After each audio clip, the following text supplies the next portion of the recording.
Hello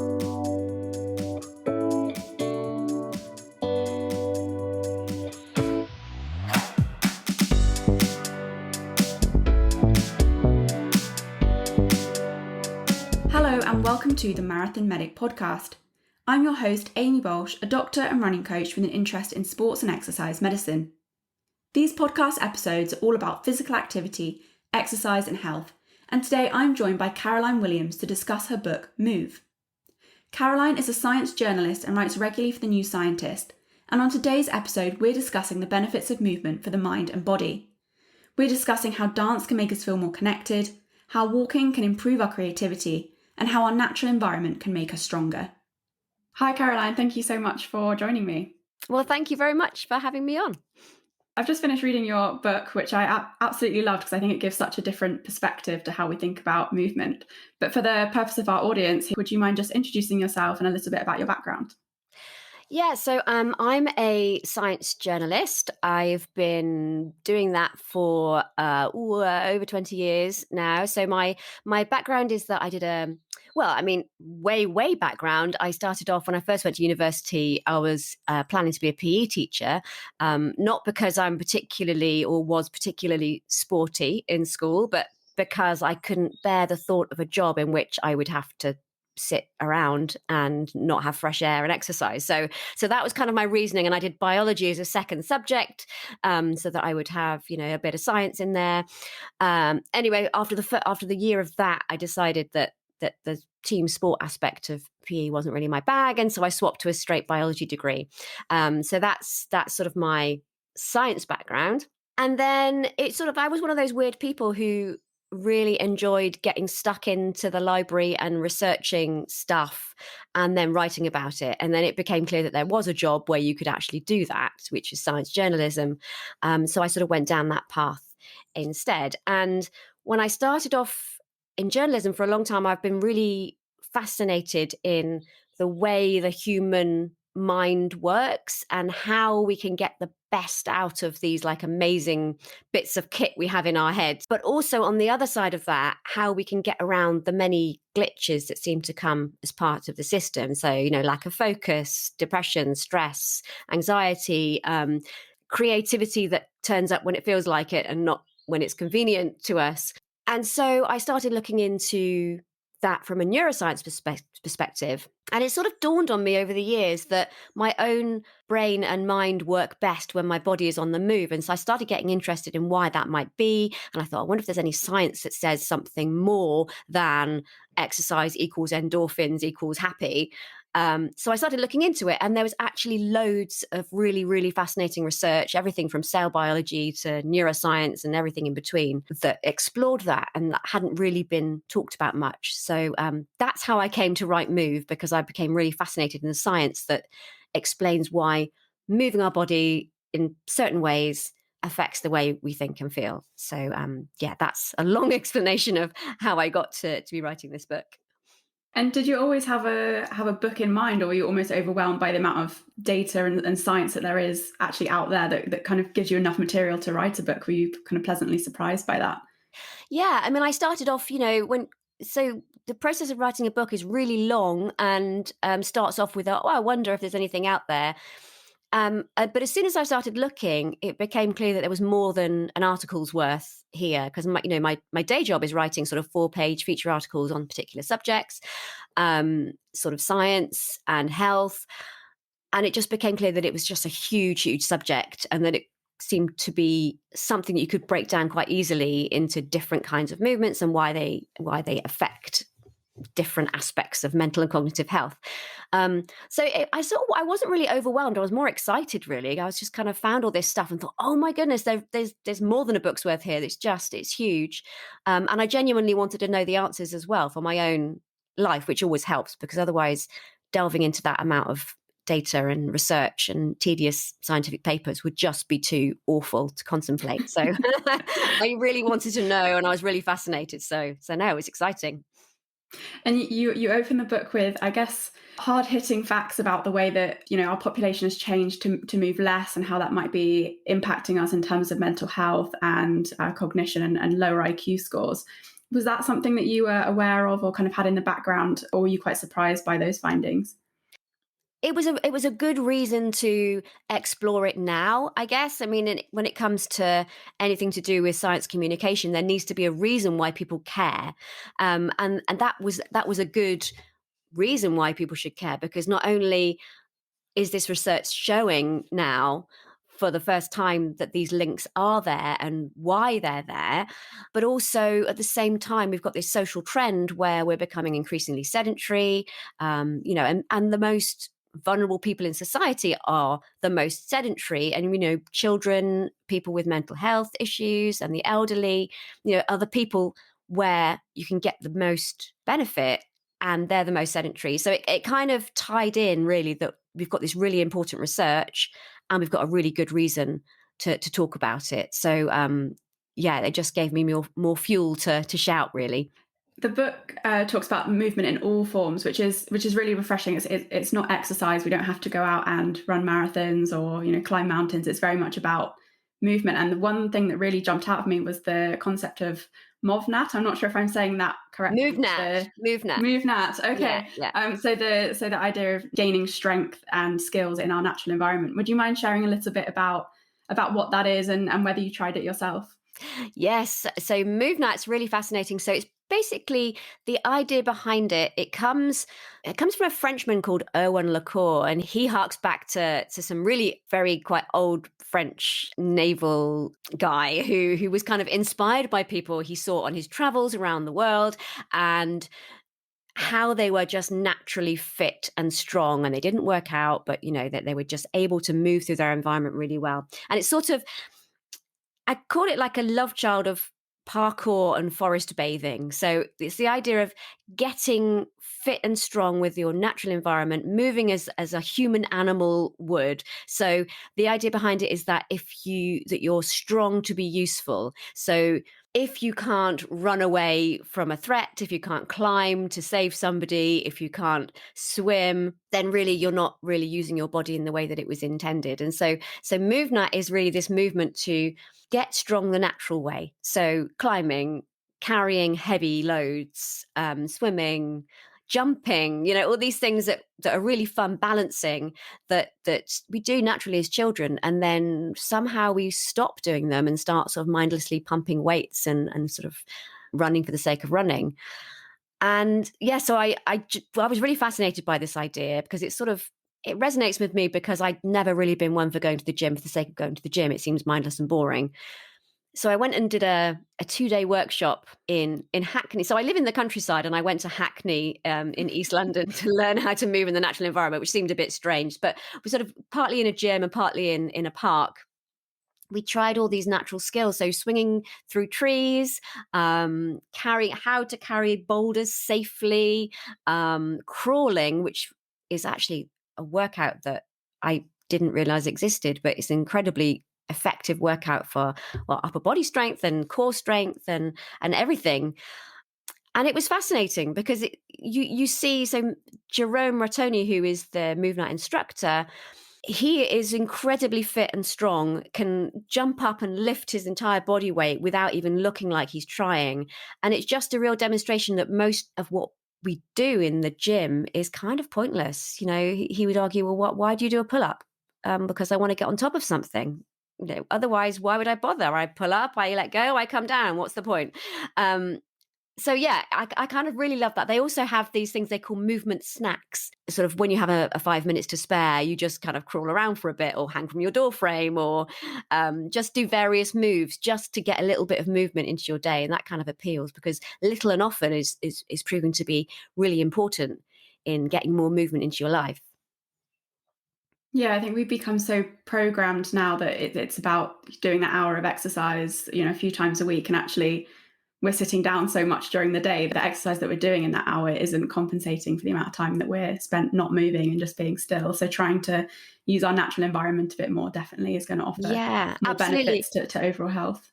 Yeah, and in terms of sort of, long-term studies that have looked at the thickness of particular brain areas, over the course of decades, the biggest declines in areas linked to memory and cognitive health, the decline was faster with people who were more sedentary overall, regardless of whether they did exercise during the day. So it's a sign that even if you're doing, not that I'm saying that exercise is bad, of course it's not bad, but it's not enough. So if it's more about breaking up the sedentary time is more important for overall sort of long-term brain health than just doing intensive exercise and then going back to sitting for the rest of the day. So little and often is definitely important.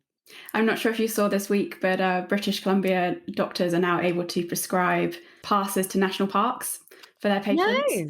Links in quite nicely, doesn't it? Hopefully there's a bit more recognition in the medical field that actually it's about getting people outdoors and active over long periods, not necessarily prescribing them gym sessions or swimming, which is appropriate for some people, but I think recognizing that for others it's just about getting outdoors and walking even.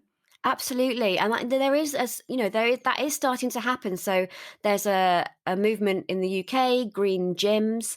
I don't know if you're aware of it. So that can be prescribed. So people with sort of depression and other mental health conditions.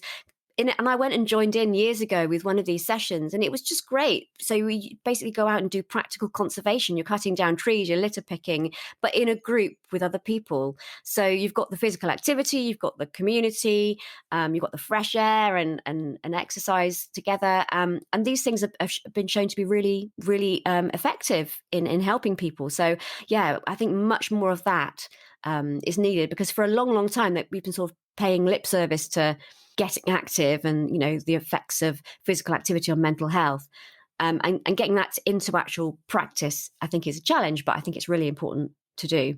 I agree. Hopefully, it's something that becomes possible here. I would love to be able to prescribe my patients just to go to national parks and nice areas outside. So we'll see. Absolutely, it'd be amazing. And I have seen, you know, there's people who have been recommended to go and do outdoor swimming. You know, so it's starting to happen. I think there's more awareness now that it actually does work, rather than just being just a thing like, oh yeah, that might help. Maybe try exercise. Maybe try going out and for a walk.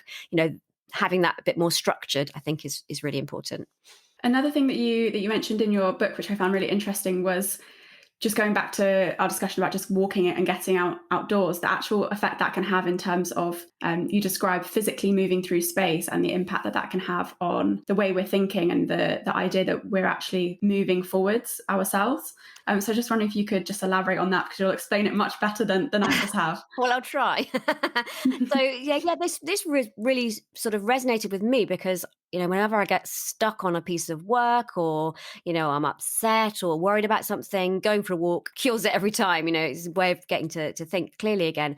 And so there's some really interesting psychological research that sort of suggests why that may be. So when we think of our perception of time, I think most people think of the past being behind us, behind our backs, and the future is somewhere in front of our chests.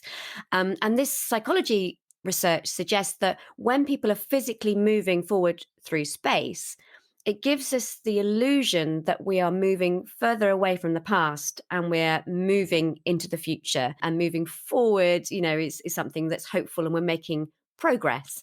And so it seems to be that this sort of physical act of moving forward through space translates into a sort of figurative sense of mental and emotional progress as well, that we're getting somewhere in more ways than one. And so that, I think that's really important for things, again, for things like depression, because people get stuck in loops, you know, just ruminating on things that have happened or are happening. And somehow moving forward seems to sort of short circuit that a little bit, if you can get the impetus to move in the first place, which is a challenge.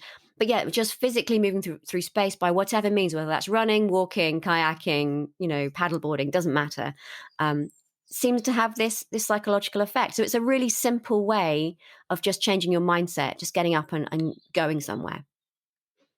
And from all the research you did, was there any suggestion about how you could maybe alter the way that you're walking to achieve certain things? So in terms of varying pace or where you walk, I know you mentioned about Darwin's walking path, and actually that was just a very small loop that he would do every day. So I was just wondering what your findings kind of suggested in terms of how we can maximize walking to benefit us, depending on what we need, I guess, on a given day.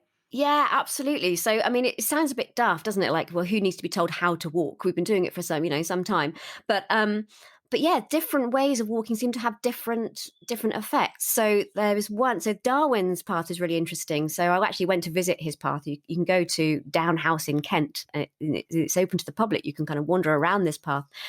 And so what Darwin did is when he moved out of London and he was trying to get his head around all this data that he picked up on his voyages, he was really struggling to see a way through that. And his solution to that was to walk round. He built a quarter of a mile path where he would just walk round and round and round and just meandering at a slow pace. And that somehow gave him the headspace to put together these different parts of the story and put together the theory of evolution. And studies have now shown that kind of slow meandering at a pace that seems easy to you. So for some people, like marathon runners, that might be a run. I don't know. It's not for me, but moving at a pace that's easy to you turns down activity in the frontal parts of the brain, which are very useful because they keep our brains on track. They keep us in sort of thinking in straight lines and, moving towards our goals. But when that activity is turned down temporarily, that allows the brain to think more broadly, to sort of make a sort of more soft focus approach. And that has been shown to bring together ideas that you might not normally have considered because your frontal lobes are saying, don't be silly, and shut them down. And so meandering, doing something where you allow your mind to wander is a brilliant tool for creative thinking. And this has been shown in studies of walking. It's also been shown in studies that I took part in for actually a previous book that I wrote, where I had activity in my frontal lobes turned down temporarily by electrical stimulation, which sort of took my thinking sensible brain out of the equation for a bit. And the studies using that have shown that increases creative thinking. So it's just kind of a simple, user-friendly way that doesn't involve being hooked up to a battery and turning down activity in your brain, that you can just do naturally, just going for a meander. It is really good for brainstorming and thinking of things in new ways, which is something we don't think of. We think of, I should sit at my desk and think hard if I want to come up with a new idea. But no, going for a meander, that counts as work. So that's one thing we can definitely take from that research. The other way of using walking is a brisker pace. So this was some more really fascinating research that I came across. This guy called Dick Green, who has been testing out what happens when we put weight on our feet and walk. And, there's pressure on the soles of our feet, and it's almost like we have pressure pads on our feet. And when we put pressure on our feet, it sort of sets up turbulence in the blood vessels. And this sort of adds up to a boost of blood to the brain by something like 15%. And he found this sweet spot at 120 steps per minute and 120 beats per minute of the heart, where the two seem to sync up to give the biggest boost of blood to the brain. And this is kind of really early research, and his follow-up research on this got delayed with COVID. So I'm really excited to see where he goes next with this. But there seems to be this sweet spot where our footfalls and our heartbeat syncs up, and it provides this significant boost of blood to the brain. And he speculates that might explain, why you get an increase in focus and the boost in well-being. It's literally getting the blood flowing, and that could help us focus better, and the brain just work better. So a brisk walk is I've tried it. It's quite a brisk pace. It's not like a little thinking meander while stroking your chin. It feels like a workout, but that's a way to kind of just increase focus, energy, and just, if you're feeling a little bit lethargic because you've been sitting for too long, then a quick brisk walk can really work wonders. And is there anything that's come out of the idea that kind of Darwin walked in this quite small loop, and actually walking somewhere familiar, maybe where you're not thinking about where you're going? Does that play into it at all? Yeah, I would think it probably would. I mean, the idea is that you want your mind to wander. So you don't want to be thinking, oh, do I go left at this style? You want to just let it all just go. So yes, walking somewhere familiar is probably part of it. He used to go round and round in circles. Because he would lose track of how many times he'd done it, he'd keep a little pile of stones at the start of the loop, and he would go round, and then every time he completed a circuit, he'd knock a stone off, so he could keep track of how many he'd done. So he'd make a pile of 4 or 5 stones and knock them off as he went. And one story I absolutely love is that apparently his children would sneak up when he was doing this and like add another stone to the pile and sort of run away just to confuse him, which I think is really lovely. So yeah, letting everything go. I mean, that's great for stress relief, apart from anything else, as well as creative thinking. That's really important. Yeah, I really love the idea that we're talking about movement not just for the benefits to our heart and our lungs, but actually, it's got so many other benefits, and walking something that we can all do, just stepping outside the front door. And the fact that we can vary it depending maybe how we feel on a given day is really useful. And actually, if we maybe paid a bit more attention to what we were doing, it might become quite a useful tool in our day-to-day life and work as well. Yeah, I mean, that's one thing that really came out of it is sort of one of the things about movement is that it sort of forces you to tune into your own body a bit, and that can help you really work out what it is you need. And so yeah, I definitely do that now. So I'll sometimes think, oh, what, this is not going so well, what should I do? And sometimes the answer is to go and put some loud music on downstairs and jump around, and whilst doing the washing up or something. Other times it's to down tools and go for a walk by myself. Other times it's like I need to do some yoga and do some breathing to calm myself down because I'm so hyper. And so yes, learning to tune into what your body and mind need, and then using your body as a tool to achieve that, I think is a really important thing that we forget to do. We're so up in our heads all the time, that we forget that we've got a body attached, and that we can use that as sort of a hotline to the mind to get what we want, and to make life a little bit easier. Yeah, absolutely. And I'm going to pick up on the fact there that you said dancing around your kitchen to loud music. You have kind of a whole chapter on dancing, and I found that really interesting in terms of the synchronization that you mentioned, where we're with other people and we almost start to synchronize with them, and it can help with connecting with other people, working together as a team. So I was just wondering if you'd like to share the findings you had on that topic. Yeah, dance is fascinating, and I could have written a whole book just on that. I just got completely carried away.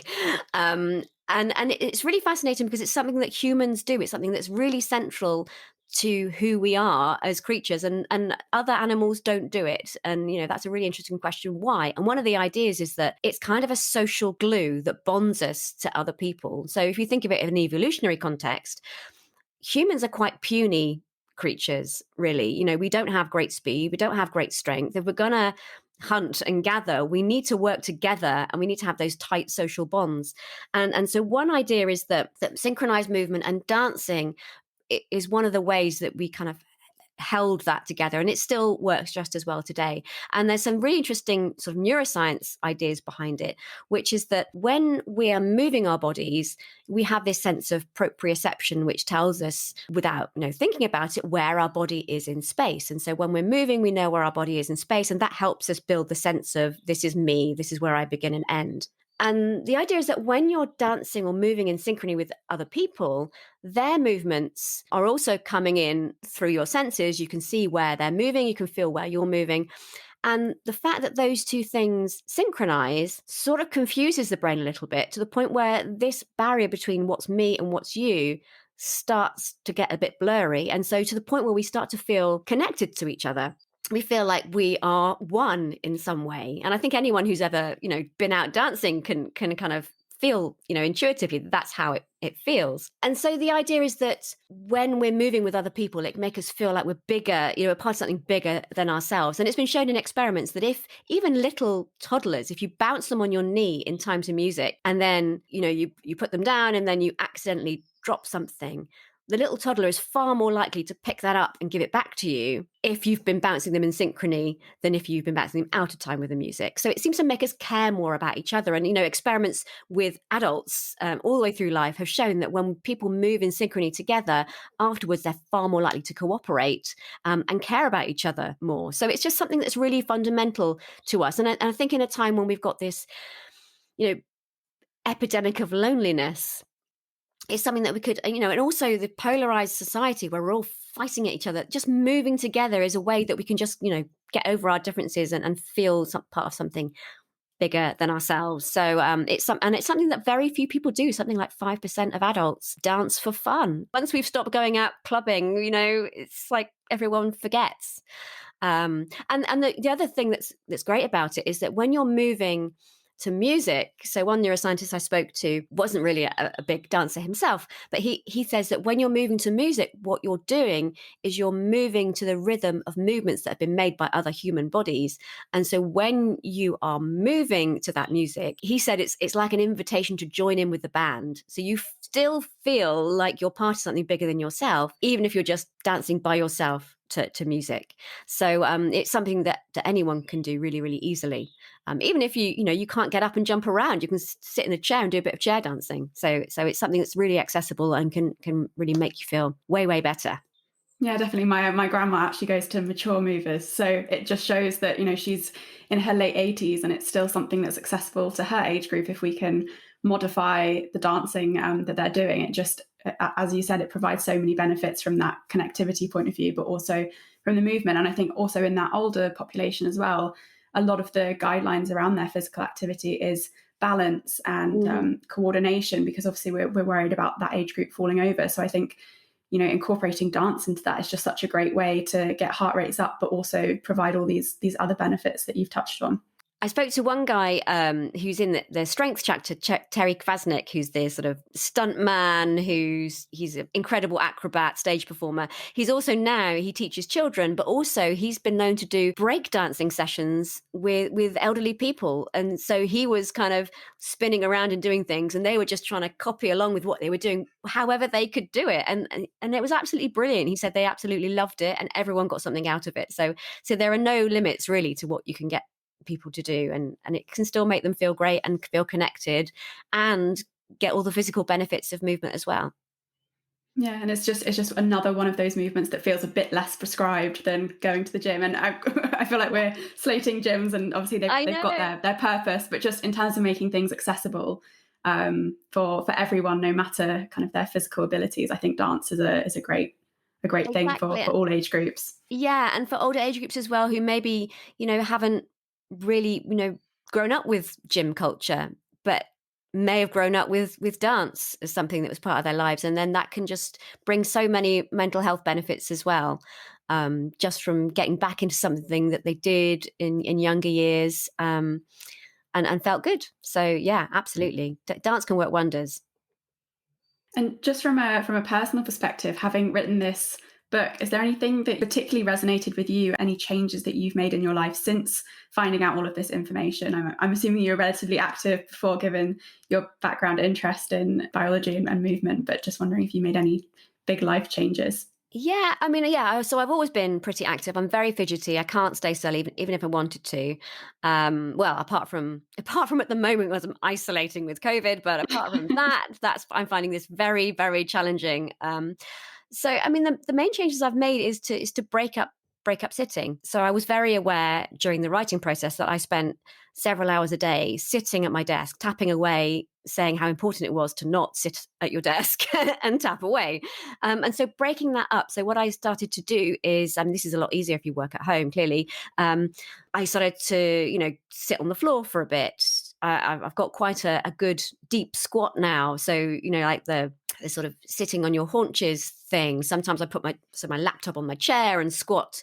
I can't do it for very long, but just to mix things up. Sitting on the floor is something that I do a lot, because when you have to get up at some point, and that can strengthen the legs. So just mixing up the places that I work, and also taking regular breaks. Working at home, I know a lot of people can relate to this now, because we've all been working at home, or a lot of people have. It feels like you're constantly clearing up or making food. And so whilst doing that, crank the radio up, have a bit of a dance around. Yeah, I've just been trying to break things up, and also not feeling bad. I'm self-employed and have been for ever seemingly. But even I found it difficult to shake the idea that I was skiving if I took a break to go out and go for a walk, or a bike ride or something like that. But just kind of changing that mindset that this is work too, and it's important, and I will do better work and be happier if I do this stuff, has been an important shift. So I don't feel quite so guilty. I don't beat myself up quite as much. anymore. But largely, it's sort of knowing the why gives me the motivation to make sure that I put it front and center of my life, rather than just thinking, oh well, I'll do that when I've finished work. I definitely found when I was reading your book, I had to keep stopping and doing some stretches or just walking around the house a little bit. It really does drive home when you're sat there quite still and you're reading something that's really promoting the fact and giving the reasons why you should move, and makes you really want to get up and change your position. So I really enjoyed the information about just modifying some of our behaviors, even kind of just engaging our core and having good posture when we sit, for example, just to try and use some different muscles and not be slouched down. Because, like, again, that's beneficial for our muscles, but also the way we're feeling as well. So I think just trying to make those small changes, because obviously we can't be moving all the time if we're trying to be productive. But as you said, just breaking up the day and making those small changes can be really, really helpful. Yeah, and there's some interesting research with some modern hunter gatherers in Africa. This guy called Herman Ponce does really interesting research about their physical and mental health, and he's found that they rest quite a lot. They don't sit in long periods like we do, but they do spend a lot of time sitting. But then there's sitting and there's sitting. So there's squatting, there's sitting with your knees bent, there's crossing your legs, there's sitting on the floor, there's leaning against stuff or not leaning against stuff. So just mixing it up a bit. There's this sort of buzz phrase that sitting is the new smoking. Well, there's sitting and there's sitting. There's sitting actively, sitting for short periods and getting up and stretching. Even mixing it up and lying down on your belly to read something. There's ways of being sedentary that aren't flopping and just less giving into gravity entirely. So yeah, because the fact of the matter is that there is quite a lot of sitting around involved in being a modern human that needs to earn a living. So unless you happen to have a job where moving is part of it, then you sort of have to build it in. Yeah, absolutely. And you end your book with a movement manifesto, which I suppose summarizes some of the key revelations that you reveal throughout the book.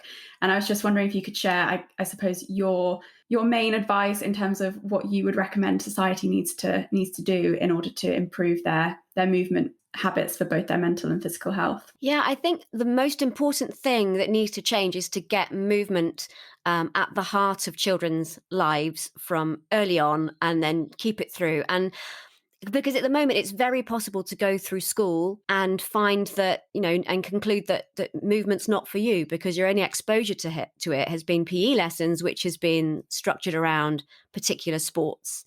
And so there are some interesting and really great innovations. So there's the Daily Mile, which was started by a head teacher in Scotland who noted, she started it off because of physical health, and she noted that children weren't physically fit. And she mandated that in school, at some point during the day, the teachers would just say, okay, everyone pencils down, and they would go out and run around for 15 minutes and then come back in and carry on. They didn't change their shoes, they didn't call it sport, running, or anything, they just did it.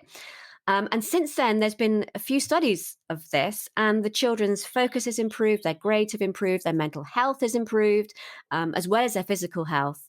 And it's been taken on by loads of schools. So it's this sort of thing, just kind of building it in, not calling it sport or PE or anything, but and then hopefully the children will make these connections themselves that, oh, I feel really lethargic. I know, I'll go and run around outside, or I'll go and do something active. Because at the moment, I think it's very easy to think it's not for you. And if you're not a gym, you're not a sporty person, you're not going to be a gym bunny later in life. And I think that's really missing a trick, especially when we have so many mental health issues in young people, that they're missing out on this avenue for their mental and cognitive health.